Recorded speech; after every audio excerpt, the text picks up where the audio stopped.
الحمد للہ وحدہ والصلاة والسلام علی من لا نبی بعدہ اشہد ان لا الہ الا اللہ وحدہ لا شریک لہ واشہد ان محمدا عبدہ ورسولہ اما بعد. یہ 20 مارچ سن 2021 کی بات ہے کہ میری مفتی طارق مسعود صاحب کے ساتھ ایک نشست ہوئی جس میں تقلید کے حوالے سے ہماری گفتگو ہوئی جو کہ لائیو ریکارڈنگ چلتی رہی. پھر اس کے فوراً بعد مفتی صاحب کا ری ایکشن سامنے آنا شروع ہوا اور مفتی صاحب کہتے رہے اور اب بھی اس کے بعد 1 سال گزر چکا ہے اس بات کو تقریباً، لیکن اکثر و بیشتر مفتی صاحب اس پر جو ہے وہ تبصرے فرماتے نظر آتے ہیں. بلکہ بعض اوقات ایسا محسوس ہوتا ہے کہ مفتی صاحب یہ تاثر دے رہے ہیں کہ جناب وہ اس گفتگو کے دوران بہت زیادہ غالب رہے اور میں تو بس گھمانے پھرانے میں مصروف رہا. لیکن حیرت ہوتی ہے کہ مفتی صاحب اس طرف دھیان ہی نہیں دیتے کہ ان کے پیج کی طرف سے ہمارے اس ریکارڈنگ پر جو لائیو نشر ہوئی تھی اور لائیو چل رہی تھی صرف چند دنوں کے اندر اندر کاپی رائٹ کلیم مارا گیا ان کے پیج کی طرف سے، اور پھر اس کے بعد جو ہے ہٹوا دی گئی ویڈیو، تمام بڑے بڑے پیجز سے ہٹوا دی گئی جس میں لاکھوں ویوز ہو چکے تھے اس گفتگو کے. اگر مفتی صاحب ایسے ہی غالب تھے تو ہٹوایا کیوں؟ چلیے اگر آپ نے ہٹوایا اور اب بھی آپ کا یہی خیال ہے کہ جی آپ تو بالکل اس گفتگو میں جو ہے وہ غالب تھے اور دلائل کی تو آپ نے کثرت کر دی تھی، ہم تو لاجواب تھے آپ کے سامنے، تو ہم سے لے لیجئے وہ ویڈیو اپنے پیج پر پھر سے اپلوڈ کر دیجئے، دودھ کا دودھ پانی کا پانی. لیکن مفتی صاحب تبصرے کرتے رہتے ہیں. ابھی کچھ دنوں پہلے بعض دوستوں نے ان کا کلپ بھیجا کہ یار یہ دیکھیں کیا کہہ رہے ہیں، تو جب لنک کلک کیا تو پتا چلا وسیلے کے موضوع پر حضرت سے سوال ہوا ہے، وسیلے کے موضوع پر حضرت گفتگو فرما رہے ہیں. گفتگو کے دوران میں جناب نے مجھے بھی یاد فرمایا اور کہہ رہے ہیں کہ جی میں نے صدیق رضا کو بلوایا تھا کہ وہ تقلید کی ڈیفینیشن کر دے. سنیے آپ ذرا مفتی صاحب کیا فرماتے ہیں. یہ جو میں نے حافظ صدیق کو بلایا تھا نا، صدیق رضا جو اہل حدیث کا مناظر ہیں، ان کو میں نے مناظرہ کرنے کے لیے نہیں بلایا تھا. ان کو میں نے کہا تھا تقلید جس کو تم حرام کہتے ہو، پہلے یہ بتاؤ تمہاری نظر میں تقلید کی ڈیفینیشن کیا ہے. اس ڈیفینیشن سے پتا چلے گا کہ یہ عمل جائز ہے یا حرام ہے، کیونکہ تقلید کی ہر ایک نے مختلف تعریف کی ہے. کسی نے تقلید کی کیا تعریف کی، کسی نے کیا تعریف کی، تو ہر ڈیفینیشن کو دیکھ کے اندازہ لگائے گا کہ آپ تقلید کا مفہوم سمجھتے کیا ہو. میں نے ان کو بڑی بھائی بندی میں کہا تھا بیٹھ جاتے ہیں، میں نے کہا ہو سکتا ہے تقلید آپ کی نظر میں جس چیز کا نام ہے ہم بھی اس کو ناجائز ہی کہتے ہوں، تو ہمارا پھڈا وہیں سے کیا ہو جائے گا، مناظرے کی ضرورت ہی پیش نہیں آئے گی. سمجھ میں نہیں آ رہی بات؟ تو پہلے یہ طے کرنا پڑتا ہے کہ آپ جس کو تقلید کہہ رہے ہیں وہ ہے کیا. وہ کہہ رہے تھے مولانا سرفراز خان صفدر صاحب نے یہ لکھا، فلاں مفسر. ابے بھائی فلاں نے، بہت لوگوں نے مختلف تعریفیں کی ہیں اور اسی لحاظ سے ہر ایک نے الگ مسئلہ بیان کیا. کسی نے کہا ناجائز ہے، کسی نے کہا حرام ہے، کسی نے کہا حلال ہے، کسی نے کہا واجب ہے. اب دیکھیے آپ نے مفتی صاحب کا کلپ دیکھا، اس میں جو مفتی صاحب فرما رہے ہیں کہ جی وہ لگا ہے کہ سرفراز صاحب نے یہ لکھا ہے، فلاں مفسر نے یہ لکھا ہے، فلاں مفسر نے یہ لکھا ہے. تقلید کی تعریف کرتے ہوئے بھی میں نے سرفراز خان صاحب کا نام لیا تھا، لیکن بات کچھ اور تھی. رہی مفسرین کی بات تو مفسرین کی بات میں نے تقلید کی تعریف کرتے ہوئے پیش نہیں کی تھی، بلکہ جو قرآن مجید کی آیت کا جو حصہ میں نے تلاوت کیا تھا سورہ بنی اسرائیل کی آیت کا، کہ اللہ تعالیٰ فرماتا ہے وَلَا تَقْفُ مَا لَيْسَ لَكَ بِهِ عِلْمٌ، کہ تم اس چیز کی پیروی نہ کرو جس کا تمہیں علم نہ ہو. اس تفسیر میں جو ہے وہ میں نے مفسرین کرام کے حوالے دیے تھے، نہ کہ تقلید کی تعریف کرتے ہوئے. بات کو بدل کر پیش کرنا مناسب نہیں ہے. مجھے امید ہے کہ آئندہ میں مفتی صاحب اس بات کا خیال رکھا کریں گے کہ جو بات جیسے ہے ویسی پیش کی جائے. میں نے مفسرین کی آراء پیش کی تھی یا مفہوم پیش کیا تھا، اور مقصد تھا اس کا کہ آپ میرے مفہوم کو اگر غلط قرار دے دیتے ہیں کہ بھئی یہ تو غلط مفہوم کر رہا ہے، تو میں بتا رہا تھا کہ کئی مفسرین جن کو آپ بھی مفسر مانتے ہیں انہوں نے بھی یہ مفہوم بیان کیا ہے.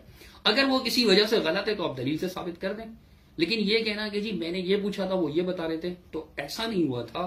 لیکن پھر مفتی صاحب دوبارہ سے آگے چل کر مجھ سے کیا مطالبہ کر رہے ہیں، ان کا یہ مطالبہ ذرا سنیے گا، پھر میں مزید کچھ عرض کرتا ہوں. تو پہلے آپ یہ بتاؤ کہ آپ کی نظر میں تقلید کی ڈیفینیشن ہے کیا. تو وہ جب تک متعین نہیں ہوگی ہم اس پر بحث آگے نہیں کریں گے. تو اسی وجہ سے میں نے محترم سے کہا تھا کہ آپ تقلید کی تعریف جو آپ جس کو تقلید کہتے وہ لکھ کے دو، پھر ہم اس پہ بحث کریں گے کہ یہ عمل، لفظ کو نہیں دیکھیں گے، لفظ کو نہیں دیکھیں گے، یہ دیکھیں گے کہ یہ والا عمل یہ اسلام میں جائز ہے یا ناجائز. اور آج بھی میں حافظ صدیق رضا کو کہہ رہا ہوں کہ آپ تقلید کی ڈیفینیشن جس کو آپ تقلید کہتے ہو لکھ کے دو پہلے, پھر اس سے ہٹنا نہیں ہے آپ نے. پھر یہ نہیں کہنا مولانا سرفراز خان نے یہ لکھا تو مولانا فلاں نے یہ لکھا تو فلاں مفسر نے یہ لکھا. جس نے جو لکھا ہے اس کے حساب سے تقلید کا حکم کیا ہو جائے گا, چینج ہو جائے گا. آپ بتاؤ آپ کی نظر میں تقلید کسے کہتے ہیں؟ آج حافظ صدیق رضا لکھ کے دے دے کہ میری نظر میں تقلید اسے کہتے ہیں, میں اس سے مناظرے کے لیے بولو تیار ہوں. اور اگر وہ لکھ کے نہیں دے گا اس کا مطلب مناظرے سے وہ بھاگ رہا ہے, میں نہیں بھاگ رہا. مجھے بڑی حیرت ہو رہی ہے کہ مفتی صاحب 1 سال گزرنے کے بعد, حالانکہ آپ دیکھ لیجئے ہماری اور مفتی صاحب کی جو گفتگو ہوئی تھی, اس گفتگو کے دوران مفتی صاحب نے مجھ سے تقلید کی تعریف پوچھا, تقلید کی تعریف معلوم کی. میں نے ان کو تقلید کی ڈیفینیشن بتائی. جب میں نے بتایا تو اس کے بعد مفتی صاحب نے میرے کلمات کو دہرایا. اس کا مطلب مفتی صاحب سمجھ چکے تھے کہ میں کیا کہنا چاہ رہا ہوں, بالکل میری بات سمجھ بھی گئے تھے, اسی لیے تو میری بات کو دہرایا نا. اگر سمجھے نہیں ہوتے تو میری بات کو کیسے دہراتے؟ مفتی صاحب نے میری بات کو دہرایا بھی, لیکن آگے اس پر بحث کرنے کے بجائے مفتی صاحب نے کیا کہا؟ مفتی صاحب نے یہ کہا کہ ایک اور سوال کر دیا. آپ دیکھ لیجئے وہ سارا منظر دیکھ لیجئے کہ اس دن کیا ہوا تھا جب مفتی صاحب نے یہ سوال پوچھا اور میں نے جواب دیا, تو سارا معاملہ کیا تھا دیکھ لیجئے گا. 1 سے 2 منٹ کا کلپ ہے, دیکھ لیں آپ. کہ جیسے آپ نے کہا کہ کسی بھی امام کی تقلید پر کوئی قرآن و سنت سے دلیل نہیں ہے, اس لیے ہم اس کو جائز نہیں سمجھتے.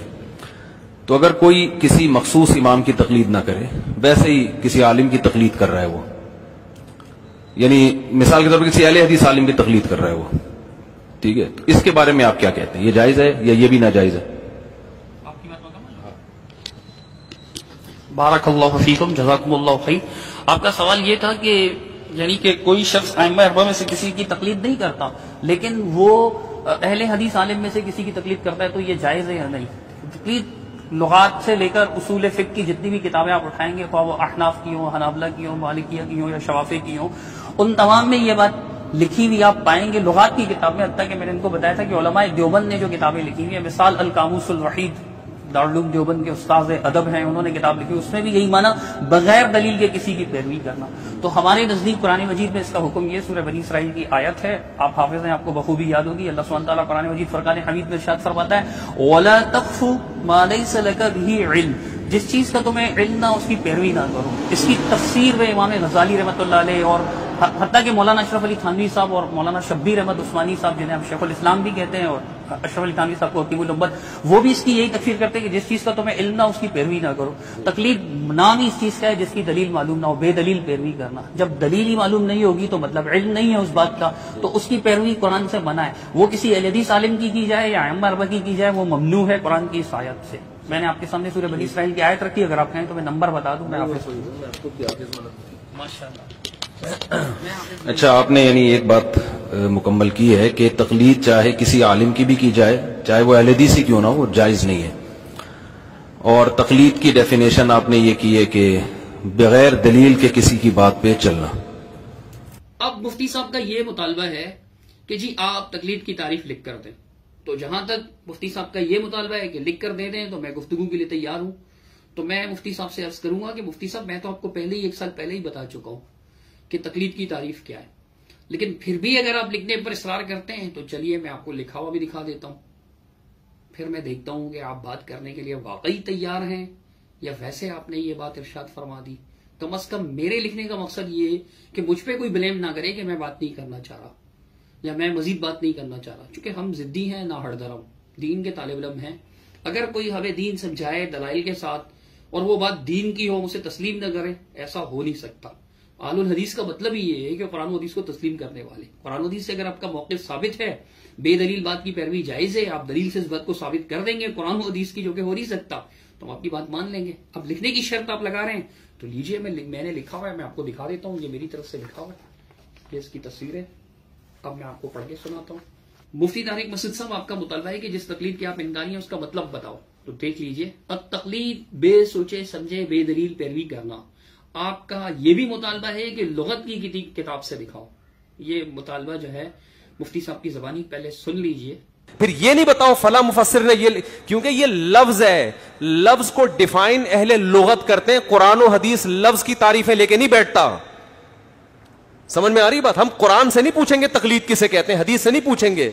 ہم جو تقلید کو جائز یا ناجائز کہے گا نا، ہم اس سے پوچھیں گے آپ کی نظر میں تقلید کی ڈیفینیشن کیا ہے؟ یہ مطالبہ سنا آپ نے مفتی صاحب کا، تو عرض ہے کہ تقلید کا یہ معنی و مفہوم آپ کے ایک دینی اور روحانی مرکز دارالعلوم دیوبند کے استاذ ادب عربی مولانا وحید الزمان کہرانوی صاحب نے لغت کی کتاب القاموس الوحید کے صفحہ نمبر 1346 پر لکھا ہے۔ اب بتائیے کب گفتگو فرما رہے ہیں آپ؟ مجھے یاد آیا کہ حضرت مفتی صاحب نے یہ بھی فرمایا تھا کہ جناب ایک موقع پر جب انجینئر مرزا کے لیے وہ جہلم گئے تھے اور بعد میں تشریف لائے تو انہوں نے کلپ ریکارڈ کروایا مرزا کے فرار کے بعد اس عنوان سے، یا عنوان ان کے لوگوں نے لگا دیا۔ تو اب آپ دیکھیے اس میں مفتی صاحب المحنت کے بارے میں کیا فرما رہے ہیں۔ میں نے المحنت کو پڑھنا شروع کیا، میں نے اس پہ دلائل مجھے لگا یار یہ تو 100% قرآن، اس سے پہلے مجھے پتہ ہی نہیں تھا کہ المحنت میں لکھا کیا ہے، اور واقعی نہیں پتا تھا مجھے، کیونکہ ہمارے بنیادی عقائد تو العقیدہ طحاویہ میں ہے، تو یہ کوئی عیب کی بات نہیں ہے، کیونکہ ہمارے مدارس میں پڑھائی نہیں جاتی، اس کو تو آپ نے بہت اچھالا ہے۔ پھر ہم نے جب پڑھا تو ہم نے کہا یار یہ تو بالکل دور چار کی طرح قرآن و سنت کے مطابق ہے، تو اجماع امت سے ثابت ہے یہ عقیدے تو۔ یعنی مفتی صاحب نے جب المحنت کو پڑھا تو مفتی صاحب اس پر اتنے متاثر ہوئے کہ بقول مفتی صاحب کے اس میں لکھے ہوئے تمام عقائد ایسے عقائد ہیں جو اجماعی عقائد ہیں۔ تو میں عرض کروں گا کہ مفتی صاحب اسی میں تو تقلید کا مسئلہ بھی لکھا ہوا ہے نا، اور میں نے اس دن بھی آپ کو کہا تھا کہ المحنت میں تقلید کے بارے میں کیا لکھا ہوا ہے۔ چلیے میں آپ کو انشاءاللہ پڑھ کر کے بھی سنا دیتا ہوں، آپ دیکھیے کہ اس میں تقلید کے بارے میں کیا لکھا ہوا ہے۔ یہ المحنت میرے ہاتھ میں ہے، ادارہ اسلامیات لاہور کی چھپی ہوئی ہے، اس کے صفحہ 43 پر 8ویں 9ویں اور 10ویں سوال کا جواب ہے۔ تو جواب میں پڑھ رہا ہوں صرف۔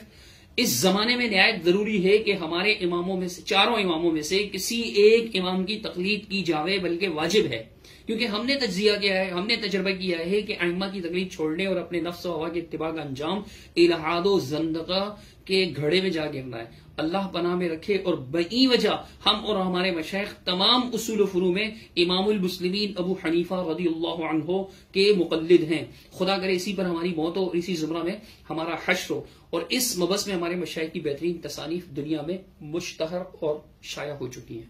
تو یہ تقلید کا موقف ہے۔ آپ نے المحنت پر بڑی تیاری کی ماشاءاللہ، جیسے آپ بتا رہے ہیں، تو پھر مرزا صاحب نے تو آپ سے بات کی نہیں۔ اگر آپ واقعی بہت تیاری کر چکے ہیں اور گفتگو کرنا بھی چاہتے ہیں تو المحنت کی بعض امور ایسے بھی ہیں جن سے آپ اتفاق نہیں رکھتے، چاہیں تو ہم آپ کے ساتھ بات کر لیں گے ان موضوعات پر۔ تیاری پکڑیے آپ، میں انتظار کرتا ہوں کہ کب آپ کا جواب آتا ہے۔ بہرحال گواہ رہے لوگ کہ میں نے مفتی صاحب کا مطالبہ پورا کر دیا، ان کا مطالبہ تو لکھ کر دیں، میں نے لکھ کر دے دیا۔ اب وہ جو کہہ رہے ہیں کہ دیکھیں پھر پتہ چلتا ہے کون بھاگتا ہے، تو نہ میں نے بھاگنے بھگانے کی باتیں پہلے کی تھی، اور نہ آئندہ انشاءاللہ آپ میری زبان سے سنیں گے، چونکہ یہ کوئی مقابلہ تو ہو نہیں رہا ریسلنگ کا کہ جس میں ایک دوسرے سے بھاگا جائے۔ علمی گفتگو ہے، علمی نشست ہے۔ اگر آپ چاہیں گے تو ہم آپ کا شوق پورا فرمائیں گے، آپ کی خدمت کو اپنی سعادت سمجھیں گے۔ اگر آپ ہمیں سمجھانا چاہیں گے تو اس کو بھی ہم اپنا شرف جانیں گے کہ یار مفتی صاحب بڑی ہمدردی رکھتے ہیں، مجھے سیدھا راستہ دکھانا چاہتے ہیں، میری غلطی کی اصلاح کرنا چاہتے ہیں، تو انشاءاللہ ہمارے رویہ بدلے ہوئے نہیں پائیں گے۔ اللہ تعالیٰ مجھے اور آپ کو، مفتی صاحب، ہم سب کو قرآن و سنت کے پیروی کی توفیق عطا فرمائے۔ اقول قولی ھذا استغفر اللہ۔